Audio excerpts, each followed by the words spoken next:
दैनिक Chhattisgarh channel देखना शुरू कर चुके हैं आप और छत्तीसगढ़ प्रदेश की आज की तमाम सभी महत्वपूर्ण बड़ी खबरों की शुरुआत जय जोहार और नमस्कार के साथ। छत्तीसगढ़ में अब आचार संहिता 18 जनवरी के बाद से लग सकती है।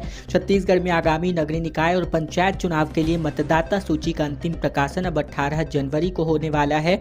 इसके पहले 15 जनवरी की तारीख तय की गई थी, लेकिन इसमें संशोधन करते हुए राज्य निर्वाचन आयोग ने अब एक नई तारीखें तय कर दी है। इसके अलावा आयोग ने बताया है कि प्रदेश में नगरीय निकायों में प्रदेश में विकास खंडवार सभी पंचायतों का त्रिस्तरीय पंचायत और नगरीय निकायों के आम निर्वाचन 2024-25 कराए जाने हेतु फोटो युक्त निर्वाचक नामावली तैयार करने के लिए पहले किए गए जारी कार्यक्रम में बदलाव करते हुए अब निर्वाचक नामावली का अंतिम प्रकाशन 15 जनवरी से बढ़ाकर 18 जनवरी शनिवार तक के लिए कर दिया गया है। प्रदेश में अब निकाय चुनाव बैलेट पेपर के बजाय ईवीएम से कराए जाने की तैयारी है। सरकार ने मामले में परामर्श देने के लिए राज्य निर्वाचन आयोग को पत्र भी लिखा हुआ है।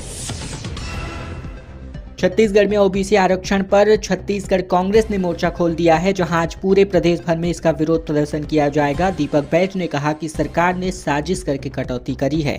छत्तीसगढ़ में नगरीय निकाय और पंचायत चुनाव में ओबीसी आरक्षण में हुई कटौती के विरोध में कांग्रेस आज पूरे प्रदेश में आंदोलन करने वाली है। पीसीसी अध्यक्ष दीपक बैज इसका ऐलान करते नजर आए, जहां उन्होंने कहा कि 15 जनवरी को सभी जिला मुख्यालयों में कांग्रेस का धरना प्रदर्शन होगा। इसके पहले ही बिलासपुर में गिरफ्तारी इसके खिलाफ देने को लेकर के प्रदेश कांग्रेस ने ऐलान कर दिया था। इसके अलावा 16 जिला पंचायत और 85 जनपदों में 25% सीटें ओबीसी के आरक्षित होती हैं, लेकिन अभी अनुसूचित क्षेत्रों में ओबीसी का आरक्षण लगभग खत्म कर दिया गया है। प्रदेश की भाजपा सरकार ने साजिश कर ओबीसी के आरक्षण में कटौती करी है। जिला और जनपद पंचायतों में ओबीसी का आरक्षण ही पूरी तरह खत्म कर दिया है। दीपक बैज ने प्रेस कॉन्फ्रेंस में जानकारी दी।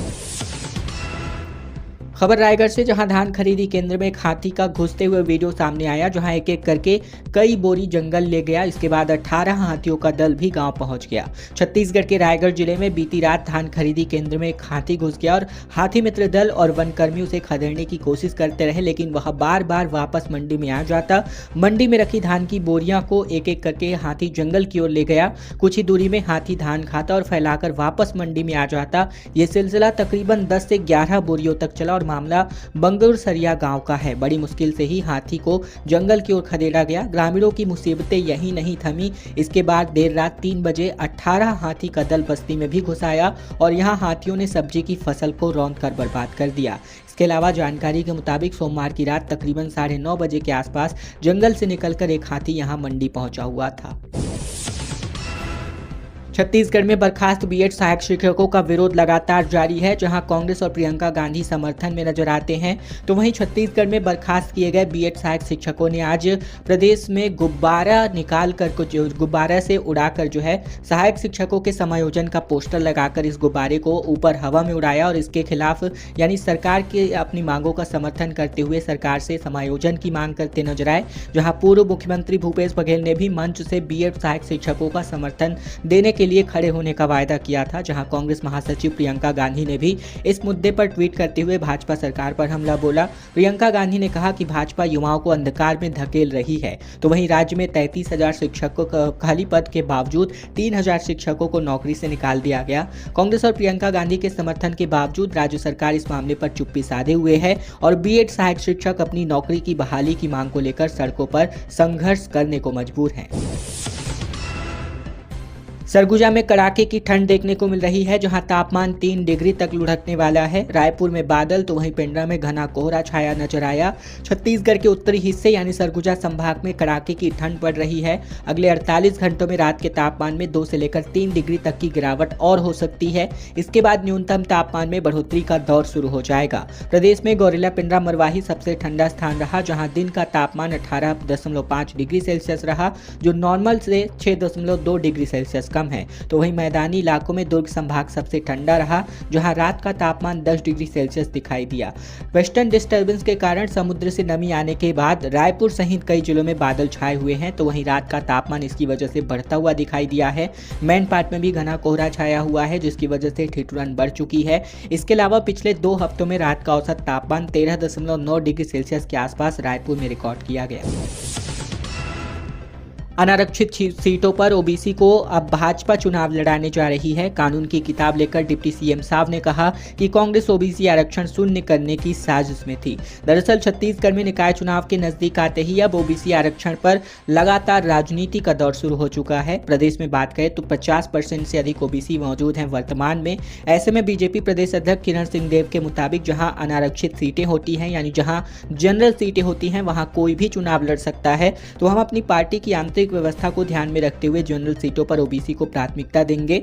दरअसल प्रदेश कार्यालय में बीते दिन प्रेस वार्ता के दौरान किरण सिंहदेव ने के साथ ही डिप्टी सीएम अरुण साहब और कानून की किताब लेकर पहुंचे थे, जहां इन्होंने निकाय चुनाव में आरक्षण पर प्रेस कॉन्फ्रेंस कर भाजपा नेताओं में कांग्रेस के आरोपों का जवाब दिया। साय के मुताबिक अब इस साजिश में छत्तीसगढ़ में ओबीसी आरक्षण शून्य हो जाए, क्योंकि कांग्रेस आरक्षण विधेयक को पास होने नहीं देना चाहती थी, इसीलिए सदन से वॉकआउट किया था। कांग्रेस समर्थन वाली झारखंड सरकार में भी स्थिति ऐसी है। हमने आरोप बनाया। साहब ने कहा कि 33 में से छत्तीसगढ़ के 16 जिले अधिसूचित क्षेत्र में आते हैं, और ये तमाम बातें इन्होंने प्रेस कॉन्फ्रेंस में कही।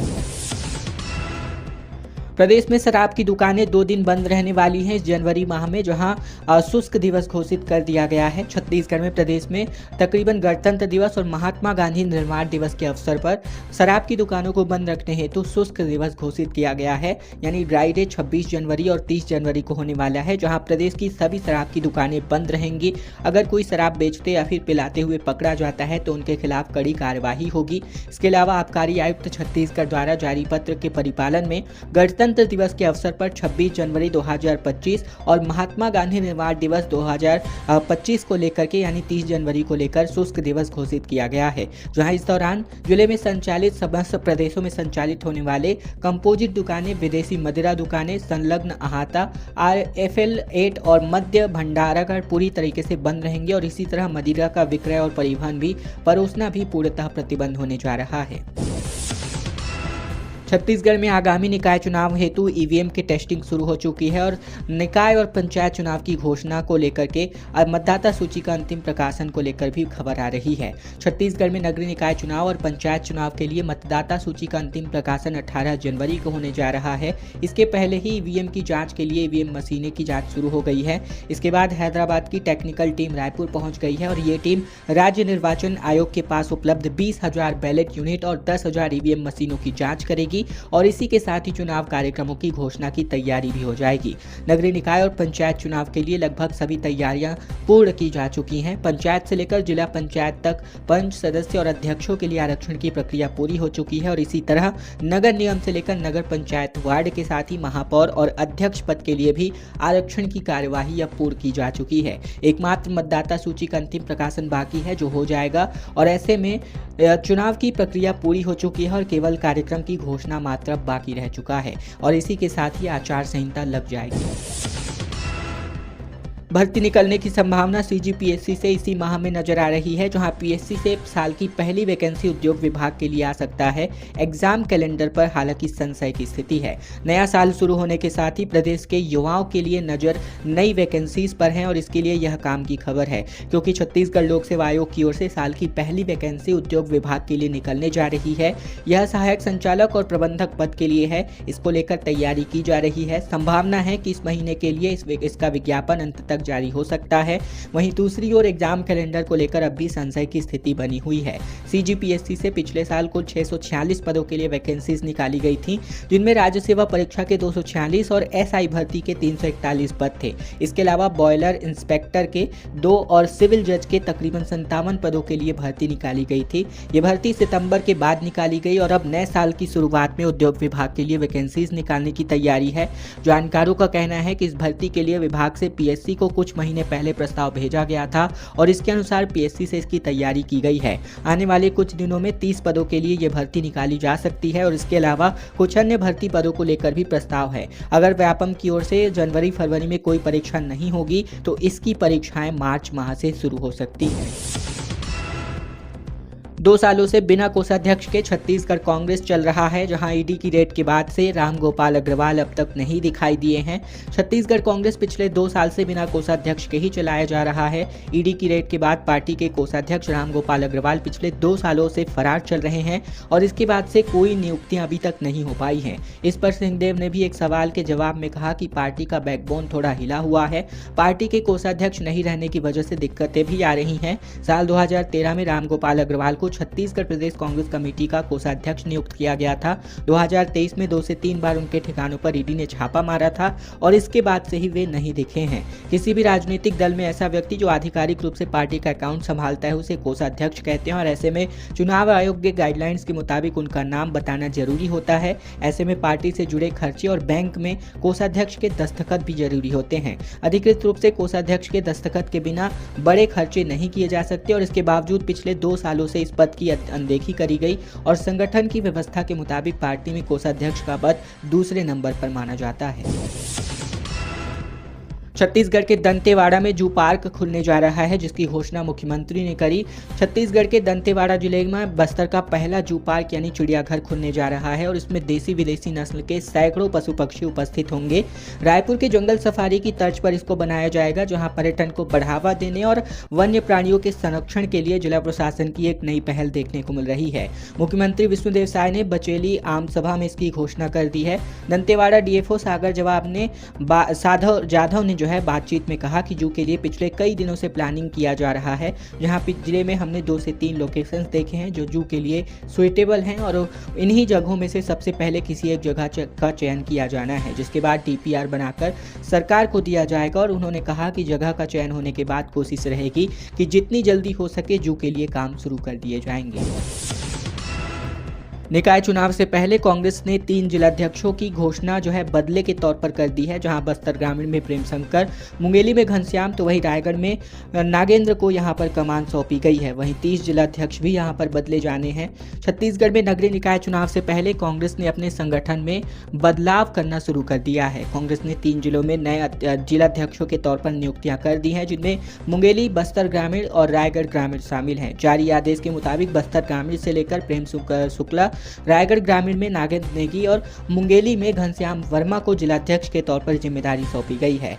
नगरीय निकाय चुनाव से पहले कांग्रेस अपने संगठन में बड़ा बदलाव करने जा रही है और ऐसे में प्रदेश में शहर और ग्रामीण मिलाकर 30 से ज्यादा जिलाध्यक्ष बदले जाने हैं, जिसमें रायपुर, दुर्ग, बिलासपुर, धमतरी जैसे बड़े जिले भी शामिल हैं। संगठन के खाली पदों पर भी नियुक्तियां यहां पर हो सकती हैं। मुकेश चंद्राकर के नाम से पत्रकार भवन निर्मित होने जा रहा है। सरकार ने इसकी घोषणा भी कर दी है। मुख्यमंत्री ने 10 लाख रुपए सहायता राशि देने की भी बात कही है। बीजापुर के पत्रकार मुकेश चंद्राकर के नाम पर एक पत्रकार भवन बनने जा रहा है, जिसकी घोषणा सरकार ने की है। मुख्यमंत्री विष्णुदेव साय ने कहा कि इसका निर्णय किया जा चुका है। उन्होंने ये भी कहा कि मुकेश के परिवार को 10 लाख रुपए की आर्थिक सहायता राशि भी दी जानी है। पत्रकार मुकेश के मामले में कांग्रेस लगातार सरकार पर सवाल उठा रही है। पूर्व सीएम भूपेश बघेल और प्रदेश कांग्रेस अध्यक्ष दीपक बैज पत्रकार के परिवार को मदद न किए जाने की बात कह चुके थे। इस पर भी बातचीत हो राजनीति लगातार देखने को मिली थी, जहां भाजपा ने मंगलवार को एक कार्टून भी जारी किया था, जिसमें पत्रकार मुकेश को मारता हुआ सुरेश चंद्राकर दिखाया गया था। दीपक बैज ने कहा कि टिकट न मिले तो बवाल ना करे। कांग्रेस पूछेगी 500 में सिलेंडर मिला क्या? बीजेपी को घेरने की तैयारी पूरी तरह की जा रही है। छत्तीसगढ़ कांग्रेस नगरीय निकाय चुनाव को लेकर एक्टिव मोड पर नजर आ रही है। प्रदेश कांग्रेस कार्यालय राजीव भवन में निकाय चुनाव को लेकर बैठक करी गई, जिसमें तय किया गया कि आने वाले 3 दिनों में प्रदेश भर से पार्षदों के संभावित नाम तय कर लिए जाएंगे। इसके लिए बनाई गई समितियों को जिम्मेदारी सौंपी गई है। प्रदेश कांग्रेस अध्यक्ष दीपक बैज ने बताया कि जिला कांग्रेस कमेटी को महापौर पद के लिए चुनाव लड़ने वाले अपना आवेदन करेंगे और इसके बाद आवेदन शॉर्टलिस्ट करे जाएंगे और नाम केंद्रीय चुनाव समिति को भेजा जाएगा, जहां से प्रत्याशियों के नाम तय होंगे। 25 जनवरी से पहले कांग्रेस महापौर पद के लिए प्रत्याशियों का नाम फाइनल कर देगी और इसके बाद दीपक बैज इस बात पर फोकस करते दिखाई देंगे कि टिकट न मिलने पर पार्टी में किसी भी तरह की बवाल स्थिति न बने। नेता एकजुट होकर चुनाव लड़े, जहां उन्होंने नेताओं से स्पष्ट रूप से कहा है कि सोशल मीडिया पर टिकट न मिलने पर पार्टी के खिलाफ बातें न लिखें। छत्तीसगढ़ में 9 ट्रेनें 4 दिनों के लिए कैंसिल कर दी गई हैं, जिसमें रायपुर, बिलासपुर, कोरबा से गुजरने वाली गाड़ियों को 16 से 19 जनवरी तक न चलाने का निर्णय किया गया है। छत्तीसगढ़ में बात करें तो ट्रेनें कैंसिल होने की वजह से रायपुर से बिलासपुर, कोरबा, जूनागढ़ आने जाने वाले यात्रियों को परेशानियों का सामना करना पड़ सकता है। रेलवे प्रशासन का कहना है कि दक्षिण पूर्व मध्य रेलवे में इंफ्रास्ट्रक्चर डेवलपमेंट के साथ ही नए प्रोजेक्ट्स पर काम चल रहा है और इन कार्यों को तेजी से कराने के लिए लगातार प्रयासरत किए जा रहे हैं। काम पूरा होने के बाद इस पे रेल यात्रियों की सुविधाओं में बढ़ोतरी होगी और इसी के मद्देनजर 16 से लेकर 19 जनवरी तक ये ट्रेनों को रद्द कर दिया गया है, जिसमें रेल मंडल के दौरान बैकुंठपुर सिलियारी सेक्शन में रोड अंडर ब्रिज निर्माण के काम पर गर्ड लॉन्चिंग के नाम पर ये ट्रेनों को कैंसिल किया गया है।